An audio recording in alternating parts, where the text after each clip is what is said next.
BMG წარმოგიდგენთ.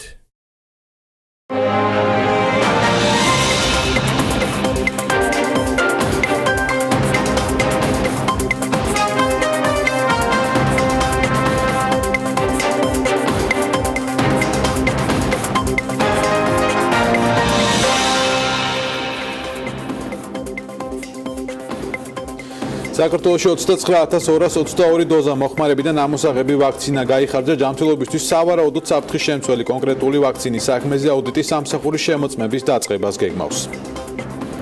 რეფორმები, ახალი პროდუქტები, შემოსავლები საქართველოს პოსტა 2017 წლის ანგარიშს აქვეყნებს, როგორ გამოიყურება საქმიანობა ციფრებში და რა გამოწვევების წინაშე დგას პოსტა. ლევან ჩიკვაიძე უპასუხებს საქმის კურსის შეკითხვებს. კომერციული ატაშეები საქართველოს საელჩოებში სავარაუდოდ წლის მეორე ნახევარში დაინიშნებიან, მთავრობის ხდომის დეტალები რამდენიმე წუთში.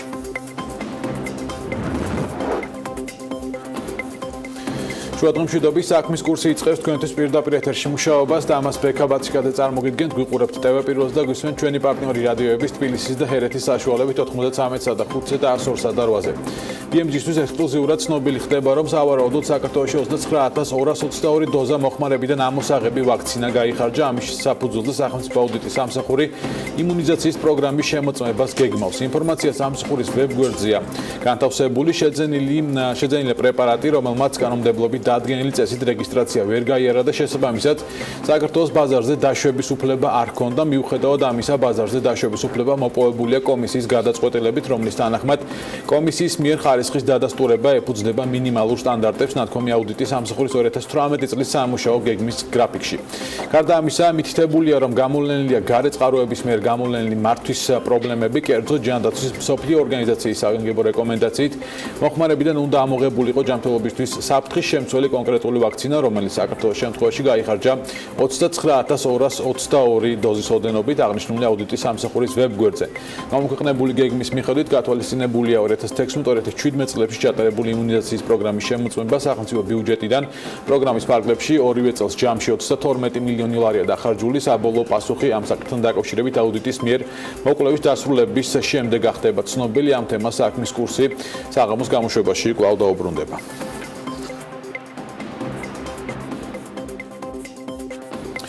განვაგრძობთ გადაცემას. საგარეო საქმეთა მინისტრის მიხეილ ჯანელიძის განცხადებით, კომერციული ატაშეები საქართველოს საელჩოებში სავარაუდოდ წლის მეორე ნახევარში დაინიშნებიან. ამის შესახებ მან მთავრობის ხდომის დასრულების შემდეგ საქმის კურსის კითხვაზე საპასუხოდ განაცხადა. სწორედ კითხვის ავტორი და ჩვენი რეპორტიორი თელარა გელანტია გვერდება პირდაპირ ეთერში. თელარა, შუადღემშვიდობის გისმენთ.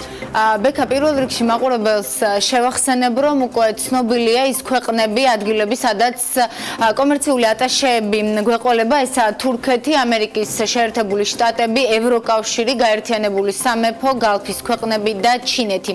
მათი ძირითადი ფუნქცია ჩვენი ქვეყნის საექსპორტო პოტენციალის გაცნობის თვალსაზრისით მსხვილ შემსყიდველებთან კომუნიკაცია და საქართველოს საინვესტიციო გარემოს გაცნობა იქნება. მაგრამ ფაქტია, ამ დრომდე არაა შერჩეული კონკრეტული ადამიანები ამ პოზიციებზე. მიხეილ ჯანელიძემ დღეს თქვა, რომ ეკონომიკის სამინისტროს მიერ მათი შერჩევა და დანიშვნა სავარაუდოდ მიმდინარე წლის მეორე ნახევარში მოხდება, მაგრამ იგივე ჯანელიძე ჯერ კიდევ გასული წლის ზაფხულში აცხადებდა, რომ კომერციული ატაშეების შესაბამის ლოკაციებზე განთავსება 2017 წლის ბოლომდე განხორციელდებოდა. ეკონომიკური დიპლომატია არის ჩვენი პრიორიტეტი წელსაც და დარჩება მომავალშიც. საგარეო საქმეთა სამინისტროს ძირითად პრიორიტეტებშია. ჩვენი მიზანია, რომ როგორც უკვე არსებულ პარტნიორებთან გავაღმოვოთ საელჩო ეკონომიკური ურთიერთობები, ასევე მოვიძიოთ ახალი ბაზრები, ახალი ეკონომიკური პარტნიორები, განსაკუთრებული აქცენტის გაკეთებას ვაპირებთ ახალი მიმართულებით, ეს არის სამხრეთ-აღმოსავლეთ აზია. ეკონომიკური ატაშეები და ეკონომიკურ საკითხებზე მომუშავე თანამშრომლები საელჩოს ხავს ყველა მისიაში თითქმის. რაც შეეხება კომერციულ ატაშეებს და რომელიც უკვე ეკონომიკის სამინისტროს წარმომადგენელი იქნება ჩვენ საელჩოებში, ისინი შეირჩევიან ეკონომიკის სამინისტროს მიერ, რა თქმა უნდა, ჩვენთან ერთად, ასევე ჩვენც მივიღებთ მონაწილეობას ამ პროცესში და იმედს ვიტოვებთ, რომ უკვე წლის მეორე ნახევრიდან შესაძლებელი იქნება კომერციული ატაშეების დამატება. მიხეილ ჯანელიძეს ჟურნალისტებმა დღეს კითხვა ოპტიმიზაციაზეც დაუსვეს, რადგან როგორც ცნობილია, სტრუქტურული რეფორმის ფარგლებში ევროინტეგრაციის სამინისტროს სწორედ საგარეო სამინისტრო შეუერთდა. მინისტრმა დღეს ვერ დაასახელა კონკრეტული რიცხვი თუ რამდენიც შემცირდება კადრები და ასევე ადმინისტრაციული ხარჯები, მაგრამ თქვა, რომ ოპტიმიზაცია და რეორგანიზაცია სამინისტროში 1 აპრილამდე უნდა დასრულდეს.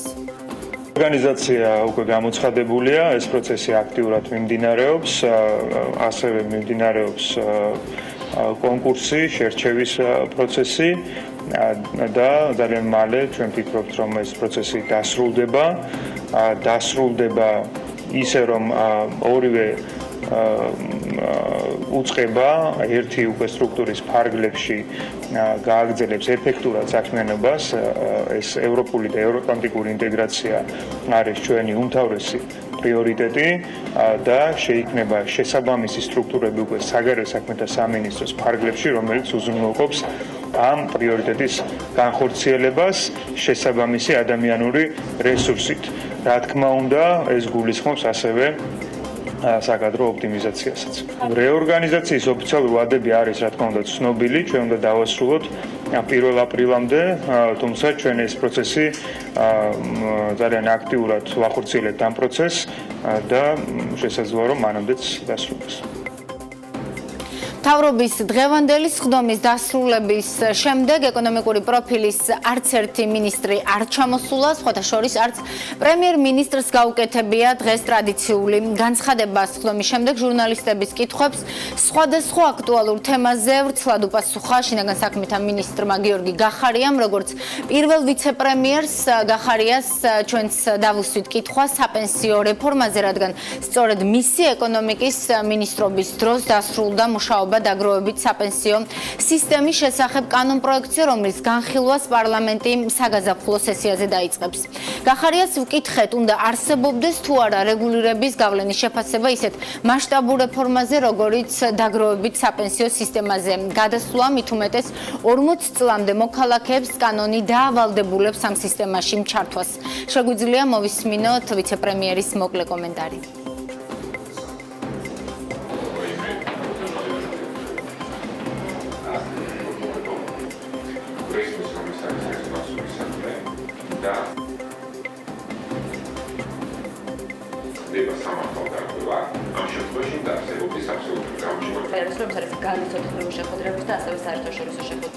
მე ვფიქრობ, რომ საპენსიო რეფორმა არის აუცილებელი რეფორმა ჩვენი ქვეყნისთვის. არის ერთმნიშვნელოვნად აუცილებელი გრძელვადიანი მდგრადი ეკონომიკური განვითარებისთვის. რია როგორც ასეთი, რა თქმა უნდა არსებობდეს და დარწმუნებული ვარ, რომ ასეთი რია იქნება, კვლევა იქნება. შეიძლება ეს იყოს ჩატარებული უწყების დონეზე, ეკონომიკის სამინისტროს დონეზე, შეიძლება იყოს უწყებათა შორის კვლევის დონეზე ჩატარებული, თუმცა ასეთი კვლევები ყოველთვის ტარდებოდა. მე ვფიქრობ, რომ იქნება გარკვეული, ასე ვთქვათ, შემაჯამებელი, კონსოლიდირებული რაღაც კვლევა გასაკეთებელი და დარწმუნებული ვარ, რომ ჩვენი კოლეგები ამას გააკეთებენ. ერთია შინაგან საქმეთა მინისტრის სურვილი, მაგრამ მაყურებელს შევახსენებ, რომ ეკონომიკის სამინისტრო საპენსიო რეფორმაზე რიას ჩატარებას არ გეგმავს და არც იმ დოკუმენტის გასაჯაროებას აპირებს, რომელიც G4G-ს დაკვეთით აისეტმა გააკეთა და ჩვენი ინფორმაციით ეს არის სწორედ რეგულირების გავლენის შეფასება, მაგრამ ქუმსიშვილის უწყებაში ამ დოკუმენტს წინასწარი შეფასების დოკუმენტად მოიხსენიებენ. ბექა. მადლობა თელარას. საპენსიო რეფორმას ჩვენ კიდევ არაერთხელ მიუბრუნდებით ჩვენი გადაცემების ფარგლებში. თქმა უნდა, განვაგრძობთ ეთერს ჯანდაცვის ჯგუფში შემოვალ სერვისებზე 78%-ით და ალკოჰოლურ სასმელსო თამბაქოზე 90.4%-ით გაზრდილი ფასები ბოლო 10 წლის განმავლობაში. კვლევა საკითხთან დაკავშირებით საკონსულტაციო კომპანია PMCG აქვეყნებს.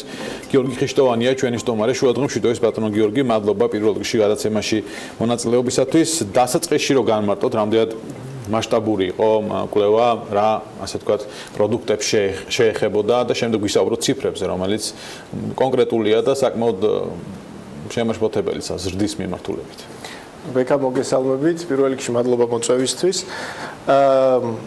2017 წლის დასასრულით 2018 წლის დასაწყისი დაემთხვა ჩვენი ორგანიზაციის 10 წლიან იუბილეს და ამავდროულად ეგრეთ წოდებული ნიუსლეტერი, რომელსაც ჩვენ ვაქვეყნებთ პერიოდულობით, მეასე გამოცემა არის ჩვენი, რომელიც დღეს გავასაჯაროეთ და ვიფიქრეთ საინტერესო იქნებოდა ჩვენი მკითხველისთვის შეჯამება 10 წლიანი ეკონომიკური განვითარების და შესაბამისად ავიღეთ ძირითადი ეკონომიკური ინდიკატორები და მოვახდინეთ დაკვირვება თუ როგორ შეიცვალა ეკონომიკური მდგომარეობა ქვეყანაში 10 წლის განმავლობაში და იქ განვიხილეთ სხვადასხვა ინდიკატორები, როგორიც არის ეკონომიკური ზრდა, ინფლაციის მაჩვენებელი, პირდაპირ უცხოური ინვესტიციები, საგარეო ვაჭრობა და ასე შემდეგ. და რამოდენიმე ძალიან საინტერესო დაკვირვება იყოს და იქეთ იმედი მაქვს, რომ ჩვენ დღევანდელი ჩართვის განმავლობაში განვიხილავთ. აი მაგალითად რომას გამოარჩევთ, ახლა 2007 წლიდან 2017 10 წლიანი პერიოდი საკმაოდ დიდია და როდესაც საუბრობთ, თქვა იმ ინფორმაციის ერთად შეკრებაზე, რომელიც ამ წლის განმავლობაში დაგროვდა PMCG, თქვა სხვადასხვა მიმართულები ძალიან ბევრ კვლევას აკეთებდა, ანუ ამ ბევრმა კვლევამ მოიყარა თუ არა მთლიანად თავი თუ გაკეთდა ასე თქვა ანალიზი და გამოირჩა ის საკითხები, რომელიც უფრო მნიშვნელოვანია. თქვენ რომას გამოარჩევთ მაგალითად ზრდა ჯანდაცვის სერვისებზე ასე კურსი ძალიან ცუდად ხდება ხო 78%-იანი ზრდა 10 წლის განმავლობაში. კი, ძალიან ბევრი მნიშვნელოვანი ფაქტორია, ვეცდები რომ ყველაზე მოკლედ ვთქვა და თუ დროში პრობლემა გვექნება, შეგიძლია ბექა ნებისმიერ დროს გავაჩერო. საინტერესოა რომ მთლიანად ეკონომიკა როგორც ასეთი თითქმის ორჯერ გაიზარდა, საშუალო ზრდის ტემპი იყო 4.2% უკანასკნელი 10 წლის განმავლობაში. და ანუ ეს უკვე საინტერესო დაკვირვებაა, ვერ ვიტყვით რომ ეს არის ძალიან მაღალი, მაგრამ ნორმალური ზრდა შეიძლება როგორც ეკონომიკური ზრდა სტაბილურად დაბალი.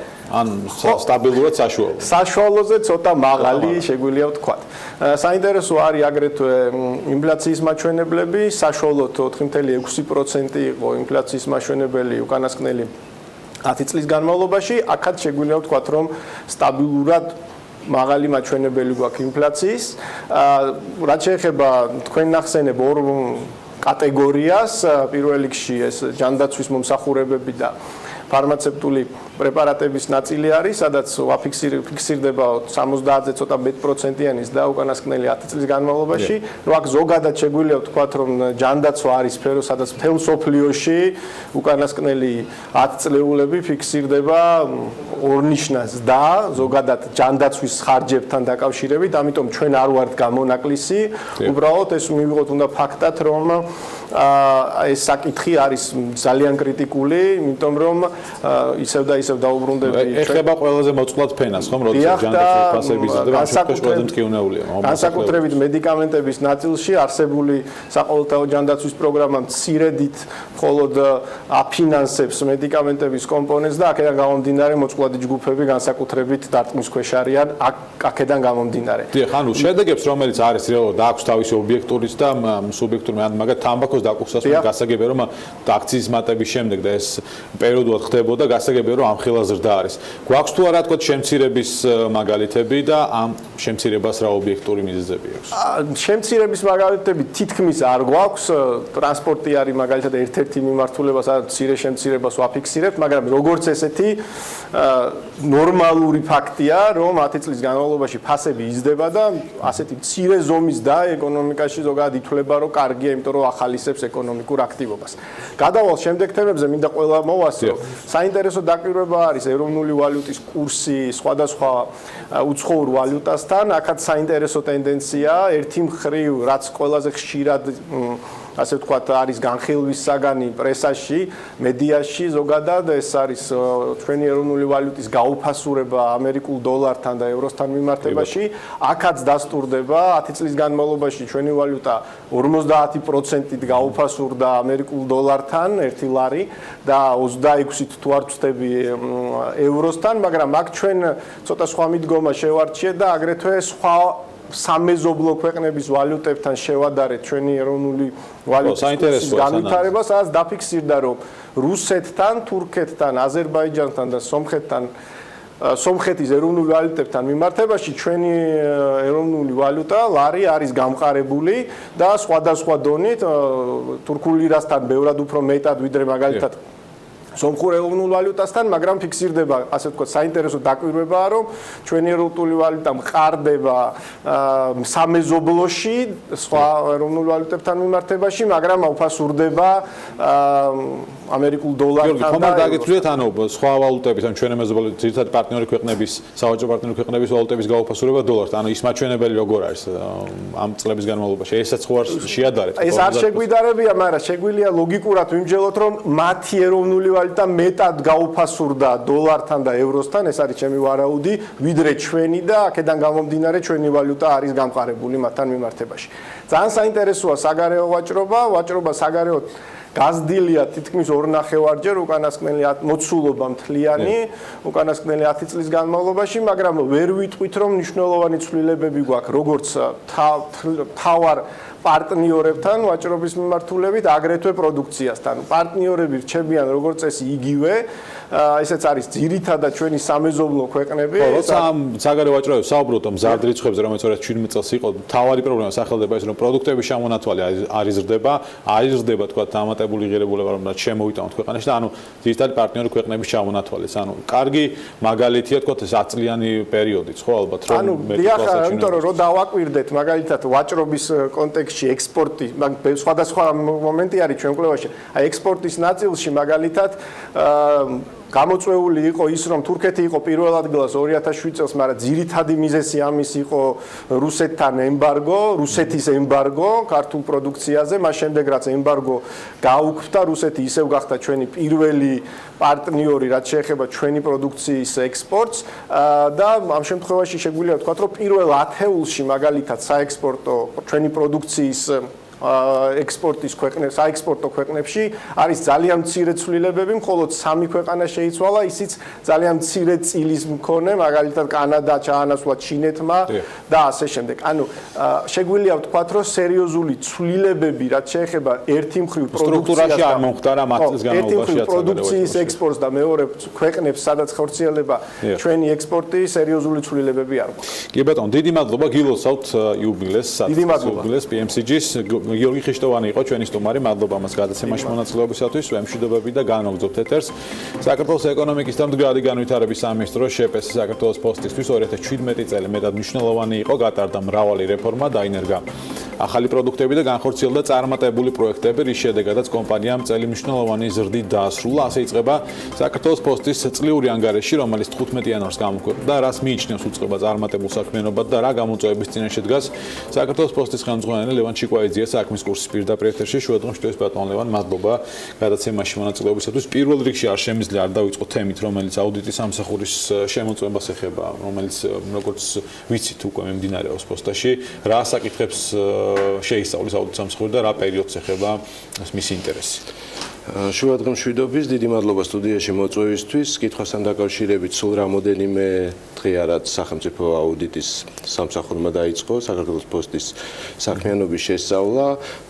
მინდა დაგარწმუნოთ, რომ ალბათ ერთადერთი თუ არა ერთ-ერთი კომპანია გახლავთ საქართველოს პოსტა, სადაც მსგავსი შემოწმების შედეგად ბევრად მეტი პოზიტივის პოვნა შეიძლება, ვიდრე ნეგატივის თუ შემოწმება თვითონ იდეაში აღებული ასოცირდება ნეგატივთან, მე გარწმუნებთ, რომ ამ შემთხვევაში ასეთი შედეგი არ გვექნება, უამრავი პოზიტიური თემის მოძებნა შეიძლება და შეხვდება აუდიტს თავის საქმიანობისას და აუდიტის ძირითადი თემა, რა თქმა უნდა, კანონთან შესაბამისობაში პროცედურების შემოსავლები, ხარჯები, რა თქმა უნდა, არსებული ქონების განკარგვა და ასე შემდეგ. მე გარწმუნებთ, რომ საქართველოს პოსტის მენეჯმენტში ძალიან მაღალი კვალიფიკაციის ადამიანები არიან დასაქმებულები. პერიოდი გახლავთ 2017 წელი. ჩვენ პრობლემები ჰქონდა უფრო ადრეულ წლებში, 2013 წელს საერთოდ არ გაგვაჩნდა ნაშთები 2012 წლის და იმ პერიოდიდან მოყოლებული უამრავი რამ შეიქმნა და დღეს რასაც მივახციეთ, აი ამ 4-5 წელიწადშია ეს შექმნილი და იმ ადამიანების მიერ ვიმეორებ, ვინც ზედმიწევნით აქვს იმისი უნარი და შესაძლებლობა, რომ კანონშესაბამისობაში იყოს მისი საქმიანობა და მაქსიმალურად ეფექტური იყოს შედეგი. გადასვლას დადებს აუდიტი, ამას ვნახავთ. ერთად სიამოვნებით თქვენთან ერთად განვიხილავდი ეთერში. კი ბატონო, გასაერთო 2017 წელს ეხება შემოწმება და უკვე რამდენიმე დღეა რაც აუდიტი მუშაობს პოსტაში, ალბათ გაგრძელდება კიდევ სამუშაოები, რაღაც პერიოდი პერიოდი დასჭირდება შესაძლოა საქმიანობის.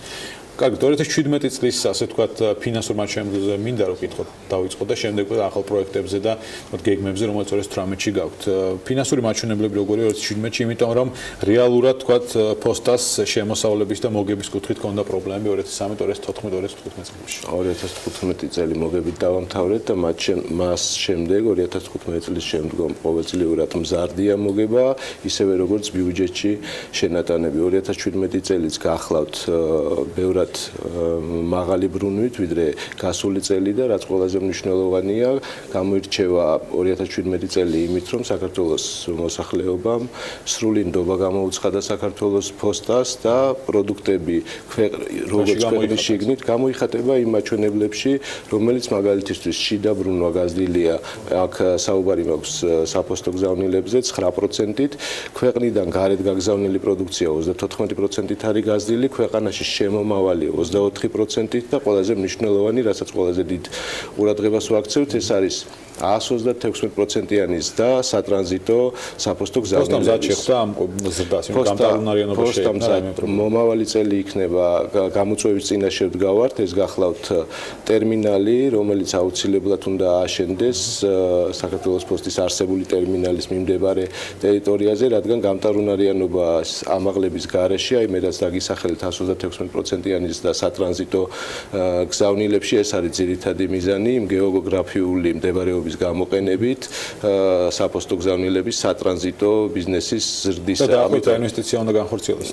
დაახლოებით 4 მილიონიანი ინვესტიციაა და ამას მოგეხსენებათ საქართველოს პოსტა არ ფინანსდება ბიუჯეტიდან და ამას შევძლებთ საკუთარი შემოსავლებიდან ამის დაფინანსებას, მაგრამ ამას ემატება დამატებით და ამიტომაც გამოწვევა ვახსენები ამ შემთხვევაში, ეს არის სერვის ცენტრების რაოდენობა, რომელიც დღეის მდგომარეობით უკვე აღარ არის საკმარისი, განსაკუთრებით ქალაქ თბილისში, ბათუმში და ქუთაისში. ანუ გეგმავთ ახლა ცენტრების დამატებას და ამ 4 მილიონში არ შედის, ხო? ამ 4 მილიონში სერვის ცენტრები არ შედის, ეს მხოლოდ ტერმინალის. წინასწარი ციფრები თუ შეგიძლიათ გითხრათ, ანუ შემოსავლების 2017 წელს, ანუ ჯერ არ არის ბოლომდე დათვლილი, როგორც ვიცი, 80 მილიონზე მეტია ბრუნვა. 80 მილიონზე მეტია ბრუნვა. კი ბატონო, გამოწვევებში თუ შეგვიძლია ასე ვთქვათ, ვახსენოთ მიმდინარე პროცესები, რომელიც პოსტას აქვს სასამართლოში. და რამდენი პროცესია ასეთი. ახლა ჩვენ გვახსოვს პრობლემები ყოფილ თანამშრომლებთან დაკავშირებით, კომპენსაციებით, რომელიც პოსტას მოუწია რო გადაიხადა. გასაგებია თქვენი ინტერესი, შემიძლია სრულყოფილად გაგცეთ პასუხი, თუ სტატისტიკისთვის გაინტერესებთ. 2017 წელში მხოლოდ ერთი სარჩელი მიიღო სასამართლოებმა საქართველოს პოსტიდან, ხოლო რაც შეეხება 2013 წელს საკანონმდებლო ცვლილებების განხორციელების შემდგომ პერიოდს, როდესაც ეს გახლავთ პერიოდი, როდესაც კანონმდებლობა მეტად ლოიალური გახდა დასაქმებულის მიმართ, დამსაქმებელსა და დასაქმებელს შორის ურთიერთობები აბსოლუტურად შეცვალა, მაღალი სტანდარტი მოითხოვა დამსაქმებლისგან განთავისუფლების შემთხვევაში და ამ დროს მაგალითისთვის 2011 წელს 800 განთავისუფლებული თანამშრომელი, რომელიც იმ დროს მოქმედი კანონმდებლობის მიხედვით აბსოლუტურად სწორად იყო განთავისუფლებული. კანონმდებლობის შეცვლის ბრალია ბჭყალებში, ასე ვთქვათ, ბრალეულობას ვერ ვიტყვით, ეს არის სახელმწიფოს მიდგომა, მეტი დაცულობა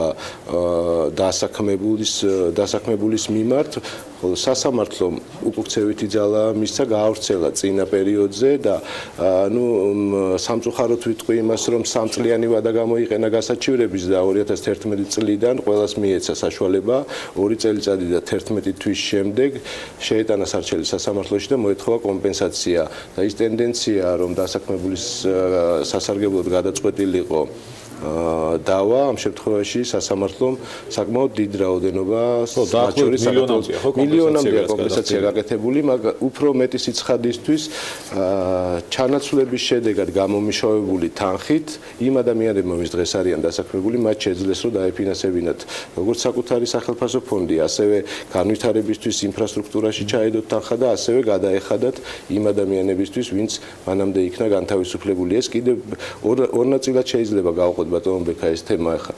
მოგეხსენებათ, რომ საფოსტო საქმიანობა არ ისწავლება უკვე ძალიან დიდი ხნის განმავლობაში იმ ადამიანებს, რომელზეც ახლა ვსაუბრობთ, მაგალითისთვის შედარებისთვის, იმდროინდელი ხელფასი, მაგალითად სერვის ცენტრის მენეჯერის გახლდათ 130 ლარი. დღეს ასეთი ანაზღაურება მოცულობის მიხედვით, სერვის ცენტრის მოცულობის მიხედვით 1200-დან 1400 ლარამდე მერყეობს. ანუ ამ ადამიანებმა შეძლეს, რომ გამოემუშავებინათ მეტი რომ საკუთარი სახელმწიფო ფონდით თუმცა ნაწილი აზრდილიყო. ბატონო, ნაწილის აღდგენა მოხდა სამსახურში, მაგრამ შემდეგ ისინი გათავისუფლდნენ. განთავისუფლდნენ, რადგან არ იყო მათი სურვილი დასაქმებული. შემდეგ იყო პროცესი ამასთან დაკავშირებით თავიდან. რამოდენიმე გასაჩივრებულია კვლავ, მაგრამ ეს არის მე დავარქმევდი ამას გამდიდრების მიზნით. ნუ მორალურ მხარეზე არ ვსაუბრობ, კანონმდებლობა აძლევს საშუალებას და ადამიანი იყენებს 2 წელიწადი და 11 თვე იცდის, რომ მეტი კომპენსაციის მიღების საშუალება ქონდეს და შემდგომ მას არ გააჩნია უნარი, რომ დღევანდელ დინამიკას მიყვეს კომპანიის და ამიტომ არც ცხადდება სამსახურში მისი მიზანი მხოლოდ აი ამ იმ შედეგად შემოსავლის მიღებაა და ნუ კი ბატონო დღევანდელი ბევრჯერ გვისაუბრია შიგნით თანამშრომლებთან დღევანდებმა ფოსტის თანამშრომლებმა შეძლეს ის რომ დააფინანსეს მათი სურვილებიც მათი სახელმწიფო ანაზღაურებაც კი ბატონო იმასაც ბევრჯერ გვისაუბრია რომ შეიძლებოდა მეტის გადახდაც ღირდა მილიონზე ბევრად მეტის პროცესები მიდის შეიძლება ბატონო პროცესები მიდის კიდევ და შეიძლება პროცესები არ მიდის დაახლოებით 9 დარჩენილია სულ 9 საქმე. ხა თუ იმასაც გავითვალისწინებთ რომ სასამართლო ვალდებულია რომ ერთი თვის ვადაში განიხილოს სასამართლო დავა. როდესაც 4 წლის შემდეგ იღებ გადაწყვეტილებას, ხა შეიძლება 2028 წელს თუ მივიღეთ და განვლილი წლები საქართველოს ფოსტას დავაკისრეთ, კი ბატონო შეიძლება რომ ეს ციფრები გაიზარდოს. შეიცვალა კიდევ შევიდა ცვლილება კანონმდებლობაში. ბატონო, რო დავაზუსტოთ, ის ადამიანები, ვინც მიიღეს დაახლოებით მილიონიანი კომპენსაცია, ანუ საჩების რაოდენობა, ის ადამიანები ყველა იყო გათავისუფლებული 2011, 2012, 2013 შეიძლება 14. და შემდეგ 2013-ში ცვლილების შემდეგ კანონშრომის კანონმდებლობის აქედან გამომდინარე იდავეს სასამართლოში. უკანონოდ 2013-ში უკანონოდ იყვნენ გაშვებული, 2012-ში კანონიერად. 2013-შიც კანონმდებლობაში ამ ცვლილებების შეტანამდე რასაც ითვალისწინებდა კანონმდებლობა, იმაზე დაყრდნობით იყო განთავისუფლება შესრულებული დამსაქმებელსა და დასაქმებულ შორის. შეიცვალა კანონმდებლობა მოითხოვა უფრო მაღალი სტანდარტი დასაბუთების და ეს გაავრცელა მოსამართლემ წინა პერიოდში განთავისუფლებულებზე.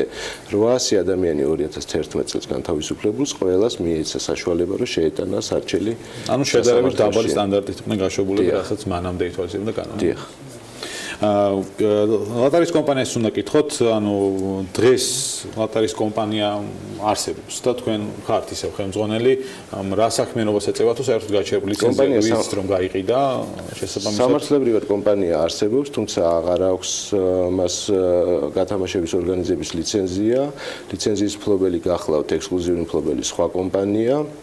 აღნიშნული კომპანია ჯერჯერობით სამართლებრივად არსებობს, თუმცა მალე მიიღება გადაწყვეტილება მისი ლიკვიდაციის ან გაფორმების შესახებ. იმიტომ რომ მას დავალიანება აქვს ბიუჯეტის მიმართ. საკმაოდ არაფერ დიდად არ აქვს 217 მილიონი 217 მომავალ წელს სამჯერ მეტი იქნება ეს მოგეხსენება თქვენ გაქვთ ინფორმაცია რომ თავის დროზე 2009 წელს არასწორი პროგნოზის შედეგად შედგენილი ვალდებულებითი ნაწილი ფინანსთა სამინისტროს მიმართ ეს ალბათ შეფასებისა შეიძლება შევაფასოთ ერთი მხრივ გამოუცდელობით იმიტომ რომ ეს ბიზნესი არ არსებობდა მეორე ტენდერში გამარჯვების მიღების მიზნით ნუ ეს დასაბუთდა კიდევაც კითხვები როდესაც გაჩნდა ბიზნესის მხრიდან როცა დაისვა კითხვები ეკონომიკის სამინისტრომ აუქციონზე ერთლარად გაიტანა გახსოვთ ალბათ ეს კომპანია და ბიზნესმა არის სურვა ამაში ერთი ლარი ინვესტიციის ჩადება რადგან ვალდებულება იმდენად არაპროპორციულია ბიზნესისა, ნუ უფრო მეტი სიცხადისთვის 20 მილიონიანი ბრუნვით ბიზნესი ვერ გადაიხდის 400 მილიონს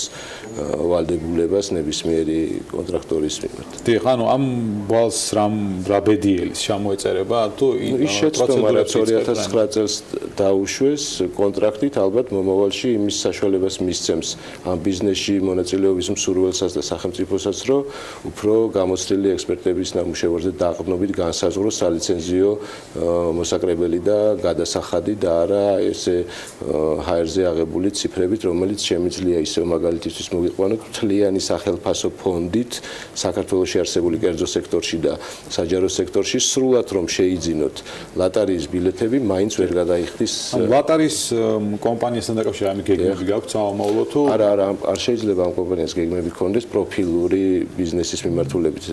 ლატარიის ორგანიზება გახლავთ ექსკლუზიური უფლება და დღეს უკვე სხვა კომპანია ფლობს ამ უფლებას. ამ მიმართულებით ეს კომპანია ბიზნესს ვეღარ აწარმოებს და ნებისმიერი სხვა მიმართულებით შესაძლებელია, თუმცა ხელმძღვანელი ხართ ამ გეგმები გააქვთ?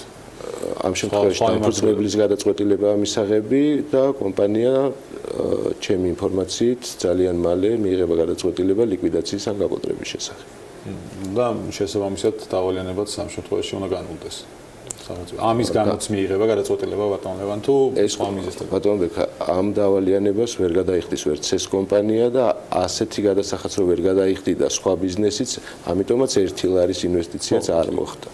კი ბატონო, 18 წლის გეგმებზეც მინდა კითხოთ, პოსტის ნაწილობრივ ახსენეთ, რომ ტერმინალი უნდა აშენდეს, უნდა იყოს ახალი სერვის ცენტრები, პროდუქტების მიმართულებით რაიმე სიახლეს თუ გეგმავთ. პროდუქტები ჩვენ გვაქვს ძალიან პოპულარული პროდუქტი, რომელიც სულ რაღაც 3 თვე არსებობს. ეს არის ფაქტიურად სოციალური პროექტი, შეიძლება ამას დავარქვათ. ეს არის 3 ლარი 5 კილოგრამამდე ამანათი ქვეყნის მასშტაბით. მე ამას ვამბობ, რომ ნდობა გაიზარდა საქართველოს პოსტის მიმართ, მოქალაქეებს საშუალება აქვთ კომფორტულ პირობებში ცივილური ფორმით გააგზავნონ ერთმანეთთან გზავნილი, ეს იქნება მცირე პაკეტი თუ ამანათი, ამის ღირებულება გახლავთ მხოლოდ 3 ლარი 5 ლარამდე და ყოველ შემდეგ კილოგრამზე ემატება მხოლოდ 25 თეთრი. მოგეხსენებათ, რომ აქამდე ამ პროდუქტის არსებობამდე მსგავსი ურთიერთობა მოსახლეობას შორის იყო გავატანეთ სამარშრუტო ტაქსეს, ან ავტობუსს, ან მეზობელს და ასე შემდეგ. დღეს აქვთ საშუალება დადეკლარირებული, დაზღვეული, შეფუთული, გააგზავნო და მიიღო კომფორტულ გარემოში საქართველოს პოსტის სერვის ცენტრების საშუალებით. ეს ერთ-ერთი ვიმეორებ სოციალური შეიძლება დავარქვათ ღირებულებიდან გამომდინარე, მაგრამ ძალიან მოთხოვნადი პროდუქტია. შვიდთებერვალს გვაქვს ჩვენ პრეზენტაცია ახალი პროდუქტის, ეს გახლავთ ელექტრონული კომერცია, რომელიც ასევე რეგიონებზეა მორგებული და ჩვენ გვექნება საშუალება ბატონო, რომ ვისაუბროთ ახალ პროდუქტებზე, რომელიც ექნება საქართველოს პოსტას. მადლობა გადაცემაში მონაწილეობის, სამწუხაროდ მეტი დრო არ გვაქვს. ლევან ჩიკვაიძე იყო საქმის კურსის სტუმარი. მადლობა მას და ვემშვიდობებით და განაგზავნოთ ეთერ. შვეიცარია საქართველოს ბიზნეს საბჭოს ახალი ხელმძღვანელი ჰყავს. მას დღეიდან ნონა მამულაშვილი ხელმძღვანელებს, რომელიც საერთაშორისო სავაჭრო პალატის დირექტორთა საბჭოს წევრია. ნონა მამულაშვილი გვერდება პირდაპირ ეთერში. შუადღე მშვიდობის გალბატონ ნონა, მადლობა გადაცემაში მონაწილეობისთვის. პირველ რიგში გილოცავ შვეიცარიის საქართველოს ბიზნეს საბჭოს ხელმძღვანელად წარდგენას და დანიშვნას. თქვენი საომოლო გეგმები როგორია? ამ ასე ვთქვათ საბჭოს აქტიურობა, ასე ვთქვათ, არ გამოირჩეოდა ყოველ შემთხვევაში აქტიურობა. ჩვენ ასე ვთქვათ, არ მიგვიწოდები მაყურებლის ინფორმაცია, რა გეგმები გაქვთ, გეგმავთ რა კონკრეტულ შეხვედრებს იმისთვის, რომ შვეიცარიას საქართველოს შორის ურთიერთობები გააქტიურდეს, თუნდაც ვაჭრობის ან ინვესტიციების კუთხით, აქაც ფაქტიურად არანაირი ძრა პერიოდში არ ყოფილა. კი ბატონო, გეცოდინებათ ალბათ 2005 წელს დაარსდა საქართველოს შვეიცარიის ბიზნეს პალატა. ჩვენ ვაერთიანებთ საქართველოში მოღვაწე შვეიცარულ და ქართულ შვეიცარულ კომპანიებს. საკმაოდ აქტიური ორგანიზაცია ვართ, მიუხედავად იმისა, რომ სამწუხაროდ მედიაში ასე ხშირად არ ჩანვართ. პირობას გაძლევთ, რომ ამას გამოვასწორებთ აუცილებლად. რაც შეეხება მომავალ გეგმებს, ჩვენი მიზანია საქართველოს მაქსიმალური სარგებელი მიიღოს free trade agreement-ისგან, ანუ თავისუფალ ვაჭრობის შესახებ შეთანხმებისგან, რომელიც ძალაში შედის უკვე წელს. და ეს არის საკმაოდ დიდი პოტენციალის მქონე შეთანხმება ქართული ბიზნესისთვის. ჩვენ პრიორიტეტები გვაქვს ექსპორტის გაზრდა, შვეიცარული ინვესტიციების მოზიდვა და თანამედროვე ტექნოლოგიების იმპორტის ხელშეწყობა. რა ინტერესი შეიძლება გქონდეთ იგივე შვეიცარიელ ინვესტორებს ან ქართულ ექსპორტიორებს შვეიცარიის ბაზარზე? აი ამ საშუალებების გამოცობას და ასე ვთქვათ ინფორმაციის მიწოდებას თუ გეგმავთ, თუნდაც ქართულ ექსპორტიორებისთვის, ცხადია შვეიცარიელი ინვესტორებისთვის. და რა არის ეს საშუალებები? საქართველოს ძალიან საინტერესო ბაზარია ინვესტორებისთვის. ჩვენი პოტენციალის შესახებ ჩვენ რა თქმა უნდა უფრო მეტ ინფორმაციას მივაწოდებთ შვეიცარიულ პარტნიორებს, მაგრამ რაც მთავარია და ყველაზე საინტერესო რაც არის ის, რომ ქართულ ბიზნესს მივცეთ საშუალება, რომ გავიდეს ამ ბაზარზე. EFTA აერთიანებს 4 ქვეყანას, ეს არის შვეიცარია, ლიხტენშტეინი, ისლანდია და ნორვეგია. ეს არის 14 მილიონიანი ბაზარი, მაღალი მწყდელუნარიანი ბაზარი და ამიტომ ქართული პროდუქციისთვის იქნება ძალიან საინტერესო, რომ ამ ბაზარზე გავიდეს. დიახ, უახლოესი ანუ მომავლის გეგმები რა არის თქვენი? ხომ არ გეგმავთ ბიზნესთან შეხვედრას, ან რაიმე საინვესტიციო ფორუმის ჩატარებას? აუცილებლად როგორც გითხარით ჩვენ უფრო გავაქტიურდებით და რა თქმა უნდა მედია გვეყოლება საქმის კურსში ჩვენი აქტივობის შესახებ უკვე შეგატყობინებთ სხვა ეთერში სავარაუდოდ. კი ბატონო, დიდი მადლობა წარმატებები ჩვენი მსხვილი რა თქმა უნდა ვიქნებით სხვადასხვა აქტივობის მხარდამჭერი, რომელსაც შვეიცარიის საქართველოს ბიზნეს საბჭო განახორციელებს. დიდი მადლობა ჩვენ სტუმარს ნონო მამულაშვილს, რომელიც საქართველოს შვეიცარიის ბიზნეს საბჭოს ხელმძღვანელად დაინიშნა. განაგზავნებთ ეთერს მიმდინარე წელს აზიურ ფაროსანასთან საბრძოლველად 50 მილიონამდე ლარია გამოყოფილი. ამის შესახებ სოფლის მეურნეობის მინისტრის მოადგილე გელახანიშვილმა განცხადება გააკეთა. მისივე თქმით, ღონისძიებები 3 ეტაპად განხორციელდება, სწორედ გელახანიშვილი გვერდება პირდაპირ ეთერში. შუადღე მშვიდობის ბატონო გელა, მადლობა გადაცემაში მონაწილეობისათვის. 3 ეტაპის ღონისძიებები, რომელსაც კი ბატონო, 3 ეტაპის ღონისძიებები, რომელსაც გეგმავს სოფლის მეურნეობის სამინისტრო, ეს არის აქტიური საინფორმაციო კამპანია, სრულმასშტაბიანი მონიტორინგი და მავნების საწინააღმდეგო ღონისძიებები. კონკრეტული ეტაპების შესახებ რომ გითხრათ, დაიწყო თუ არა თუ სრულმასშტაბიანი საინფორმაციო კამპანია და შემდეგ უკვე რა წილობრივად როგორ გადანაწილდება გამოყოფილი 50 მილიონი ამ სამღონისძიებაზე. კიდევ ერთხელ მესალმები ქართულ ტელემაყურებელს. რა თქმა უნდა, ეს ღონისძიებები, რომლებიც გათვალისწინებულია 2018 წელს აზიური ფაროსანის წინააღმდეგ ბრძოლის პროგრამით თანდათან ასე ვთქვათ იკრებს ძალას. ჩვენ იცით რომ 2017 წლის ბიუჯეტის კორექტირებულ ვარიანტში დამატებით გამოვიყო რესურსები სათანადო ინსექტიციდების შესაძენად. ამავე ბიუჯეტით ჩვენ განგვესაზღვრა და 2017 წელსვე გამოვიყო იმ ტექნიკური საშუალებების შესაძენად, რომელიც აუცილებელია ინსექტიციდებით ფართობების დასამუშავებლად, ხოლო 2018 წლის ბიუჯეტით გამოყოფილია 14 მილიონი იმ 50 მილიონიდან, რომელიც უშუალოდ პროცესის განხორციელებას, მეცნიერებას და საზოგადოებასთან ურთიერთობას მოხმარდება. ეს 3 თემა, რომელიც ასე ვთქვათ დავასახელეთ, 3 ფუნდამენტური თეზისი არის მთლიანი და ერთიანი და განუყოფელი და მთელი ეს კამპანია თავისი შინაარსით ეფუძნება ერთ ძალზე მნიშვნელოვან კონცეპტუალურ ხედვას. ეს არის ერთად ვებრძოლოთ და დავამარცხოთ ფაროსანა, ეს არის საზოგადოებისადმი მიმართვა, იმიტომ რომ ცალკე აღებული სახელმწიფო, ცალკე აღებული კერძო სტრუქტურა ამ პრობლემას ვერ გაუმკლავდება და ჩვენი მიდგომა, ჩვენი ხედვა ეფუძნება იმას, რომ საზოგადოება, ქართული საზოგადოება მზად არის, მომზადებულია, მას ძალიან ძართულია ეს მობილიზება საზოგადოების, ფერმერების, ასოციაციების და სახელმწიფოს ერთად მუშაობა. აი ძართული პროცესია რომ მობილიზება მოხდეს და როგორც ერთმა ასე ვთქვათ ორგანიზმი ისე იმუშაოს. რა გეგმები გქონთ კონკრეტული ამ მიმართულებით რომ ეს საინფორმაციო კამპანია გაერთიანოს? რა თქმა უნდა, ბევრი კითხვა არსებობს, მაგალითად აი როგორ უნდა გამოიყენოს რა თქმა უნდა, სირთულე არის ახლა კი, სირთულე რა თქმა უნდა არის, მაგრამ სწორედ ამაშია ის რომ 2000 ის გამოცდილება, რომელიც ძალიან ძიმე გამოცდილება დაგროვდა ქვეყანაშია, ნათლად დაგვანახა რომ აზიური მავნევა ფაროსანა, როგორც მავნებელი პრობლემაა ძირითადში ჯერჯერობით დასავლეთ საქართველოსთვის, მაგრამ ცხელი ხაზის მასალებით მიხედვით თუ იმჯერებ თელ საქართველოსია უკვე გავრცელებული, ჩვენ უნდა ვიბრძოლოთ იმ ეკონომიკური ზიანის შესამცირებლად, რომელიც აზიური ფაროსანას შეუძლია მოგვაყენოს, ეს ზიანი ადგება ქართულ სოფლის მეურნეობას და ქართული ფერმერები, რომელიც დაკავებულები არიან ბიზნესით და მათი ოჯახის შემოსავლის წყაროს წარმოადგენს ის სასოფლო სამეურნეო კულტურები, რომელსაც აზიურებს აზიური ფაროსანა, ბუნებრივია მოტივირებული არიან, რომ მათ მიეცეთ საშუალება, მეთოდიკა და მიეცეთ ცოდნა, რომელიც მათ შეიძლება ცალკეულ შემთხვევაში არ ქონდა და ცალკეულ შემთხვევაში ცოდნით ნამდვილად არიან აღჭურვილები და ისინი მზად არიან სახელმწიფოსთან ერთად ამ პრობლემას გაუმკლავდნენ. მე ხას უსვამ, რომ ეს ღონისძიებები არის ერთად საზოგადოების გვერდში დგას სახელმწიფო, ესეც არის, ეს არის სოფლიო გამოცდილების გაზიარება, ეს არ არის ქართული რეალობა მარტო.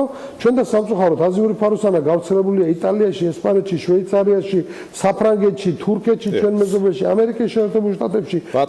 კონკრეტული რეკომენდაციების დონეზე. გლობალურ პრობლემას შემუშავებული კონკრეტული რეკომენდაციები, აი ეს რეკომენდაციები როგორ აწვდით მოსახლეობას? აი იანვარში მაგალითად მე მაქვს თხილის პლანტაცია დღეს და როგორ უნდა ვებრძოლო აზიურ ფაროსანას? რა თქმა უნდა, პერიოდულობა არის გაწერილია იანვარში თებერვალში. ჩვენ ეს ბრძოლა არ დაგვიწყია. კი ბატონო, მოგახსენეთ, ჩვენ ეს ბრძოლა და რეკომენდაციების გაცემა არ დაგვიწყია ეხლა, არა ვართ მარტო დამოკიდებული დღევანდელ დღეზე, ეს რეკომენდაციები თუ როგორ უნდა იბრძოლონ იანვარში და თებერვალში დავარიგეთ 2017 წლის სექტემბერში 210,000 ოჯახში საქართველოში, სადაც ყველაზე მტკივნეულად იყო ეს პრობლემა, უშუალოდ გადავეცით პაკეტები. პაკეტში არის ის ინფორმაცია, რომელი ინფორმაციაც იმ ნაკვეთების მოვლასთან არის დაკავშირებული, რომელიც მათ აქვთ. ამავე პაკეტშია მთელი რეკომენდაციები ზამთრის პირობებში როგორ უნდა ვიბრძოლოთ, გაზაფხულიდან როგორ უნდა ვიბრძოლოთ, აგროღონისძიებების კალენდარი როდის უნდა დავიწყოთ, რომელ თვეში რა უნდა გავაკეთოთ.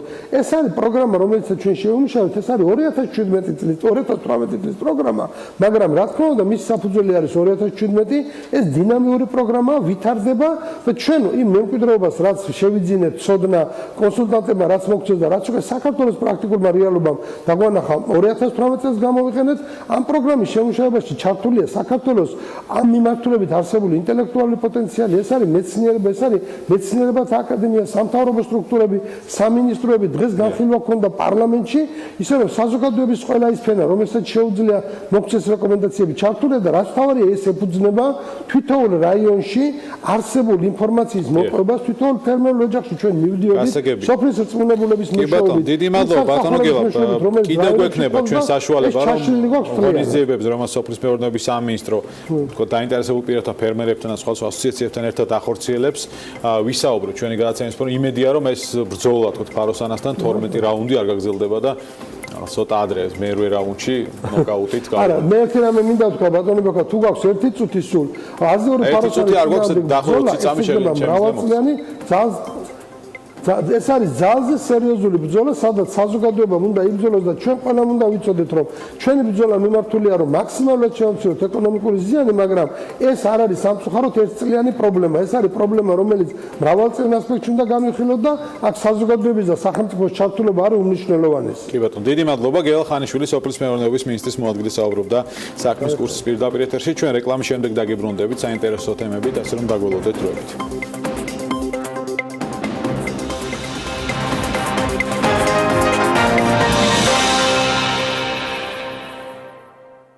Გავბრუნდით ტელეპიროლის და რადიოების თბილისის და ჰერეთის პირდაპირ ეთერში. უძრავი ქონების აგენტოები 2017 წელს აჯამებენ კომპანიების ერთი ნაწილი მიმდინარე წელს აქტიურად აფასებს გამნილ წელს, მეორე ნაწილი კი აცხადებს, რომ ლარის მერყეობის გამო მომხმარებელი ბინის შესყიდვის გადაწყვეტილებას რთულად იღებს, თუმცა სექტორი თანხმდება, რომ 2018 წელს უძრავი ქონების გაძვირება მოსალოდნელი არ არის. უძრავი ქონების ტენდენციებზე და მოლოდინებზე სასაუბროდ GDG-ის ხელმძღვანელი ბეჟან წაკაძე გვერდება პირდაპირ ეთერში. შევედრომ შეტყვის ბატონო ბეჟან, მადლობა პირველში გადაცემაში.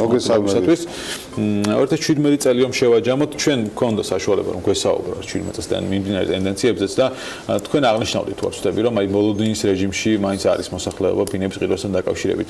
როცა მერყეობს კურსი. კი, როცა მერყეობს კურსი. დარჩა თუ არა ეს ძირითად ხაზად, ასე ვთქვათ 2017 წლის ტენდენციისა გაყიდვების მიმართულებით.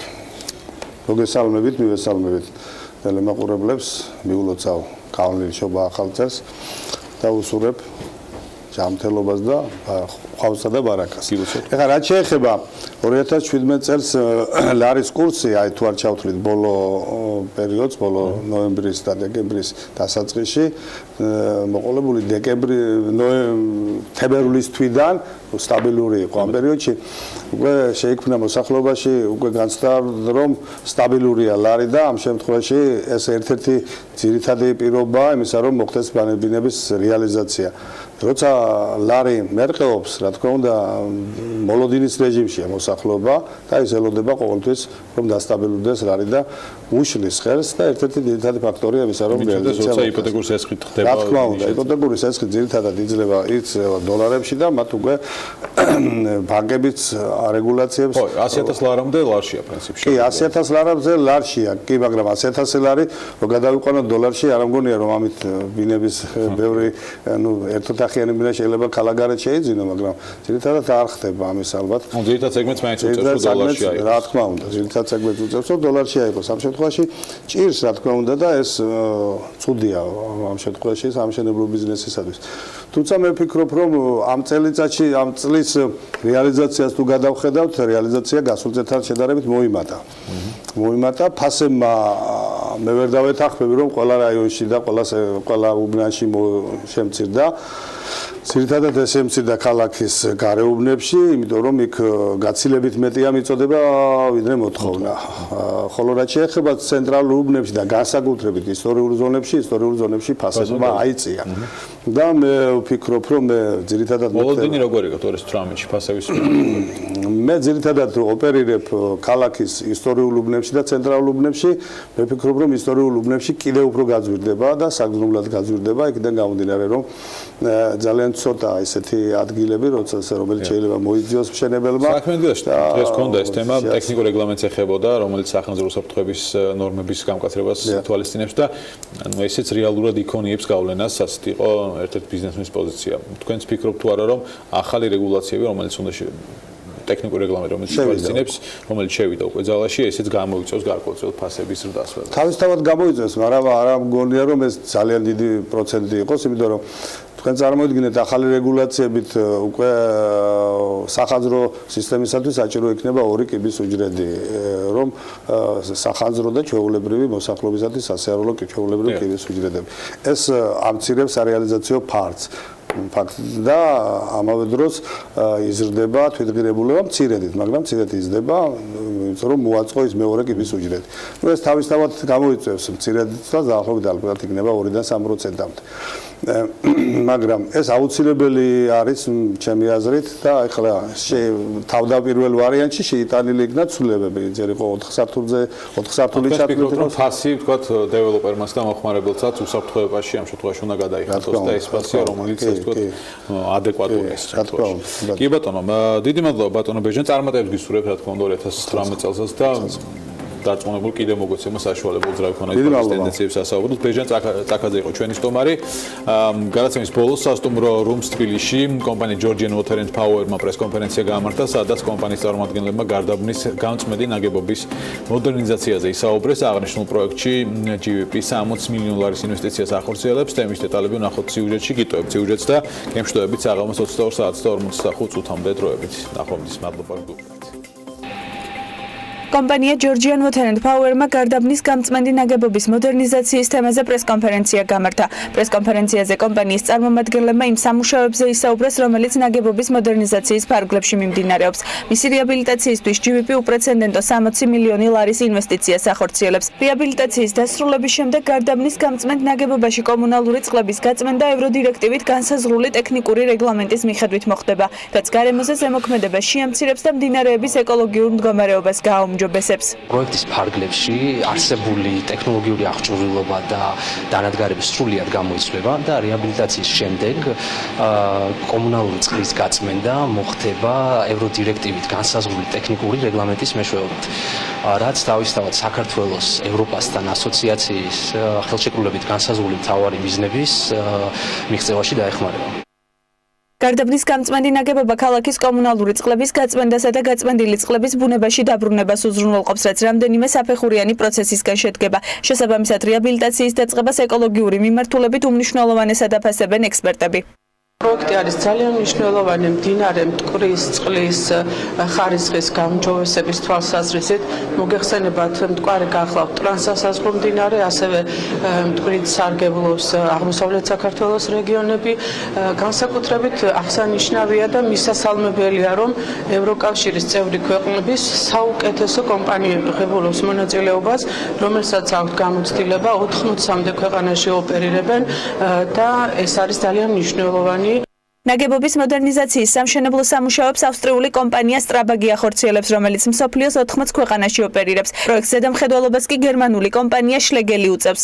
რეაბილიტაციის პროცესში დაახლოებით 200 სპეციალისტია დასაქმებული. აღსანიშნავია, რომ პროცესში ჩართულები არიან სტუდენტებიც, რომლებსაც თანამედროვე ტექნოლოგიებთან დაკავშირებით უცხოელი ექსპერტების მიერ ტრეინინგებზე დასწრებისა და შემდგომი დასაქმების შესაძლებლობა ეძლევათ. რეაბილიტაციის დროს გადაწყვეტილია თანამედროვე ტექნოლოგიებთან დაკავშირებული ტრეინინგების ჩატარება, რომელსაც უცხოელი საერთაშორისო დონის ექსპერტები ჩაატარებენ. ჩვენთვის სან-დიეგოს სახელმწიფო უნივერსიტეტის ელექტრული და კომპიუტერული ინჟინერიის სტუდენტებისთვის აღნიშნული პროექტში მონაწილეობა არის თანამედროვე ტექნოლოგიებთან მუშაობის გამოცდილების მიღების საუკეთესო საშუალება. სტუდენტები მუშაობთ PLC ლოგიკურ კონტროლერზე, რომლის მეშვეობითაც ჩვენ მართავთ სათუმბო სადგურებს. ეხლა კონკრეტულ მომენტში ამ პროექტზე მუშაობთ.